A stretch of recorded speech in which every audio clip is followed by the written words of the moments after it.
خدمت دوستان خدا یک مثال زیبا میارم، میگن عقل ترازو هست حیات انسانی. در ترازو با چی حساب میکنیم؟ فایده و ضرر رو میسنجیم.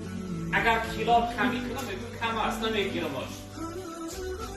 انسانیت باید در ترازوی عقلش فایده و ضرری عبادتش وزن میکنه، دنیاوی و آخرتیش وزن میکنه. چیزایی که امروز به سوی فایده دنیاوی حرکت میکنه، این چیزی ما باید حرکت داشته باشیم برای فایده آخرتی. اگر حیات ما مسلمان ها را نظر کنیم و یعنی این مثال دوستای خدا را ما فکر میکنیم شاید امروز اکثر مؤمن و مسلمان عقل کامل ندارد. برای چی خاطر بخاطر برای آخرت حرکت نداره، همش دنیا شده است، همش هستی و فایده دنیا، فقط دنیا میبینه، گویا که با آخرت باور نداشته باشه. انسانیت وقتی عقل از دست میدیم، بعضی انسان ها از عقل بیگانه، مردم ما چی میگن؟ میگن دیوانه هست. دیوانه یعنی به نظر اندک نگاهش میکنن. انسان بی عقل دیوانه، عقل خیلی قیمته.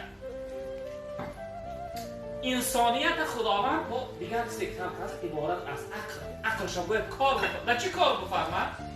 در آبادی هم دنیاش هم آخرتش. نمیشه فقط دنیا سرکری، فقط دنیا بکنه. برای چی؟ دنیا همیشگی نیست. این خود سبا برای چی میلحظه اینجا جمع آمده؟ این برادرها پدرشون یاد کردن. کنه پدرشون جا شدید. پدرشون جایی رفت که همیشه دیگه دیدش نمیشه.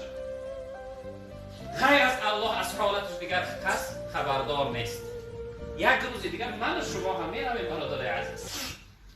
به همین خاطر انسان باید عقل کار بفرمه. عقل خدا نداد است که فقط یعنی پول بشناسه که ایش 5000 ایش 1000 تومان ایش خوربش بالاتره. خداوند عقل داده است که آخرت دوزخ نره.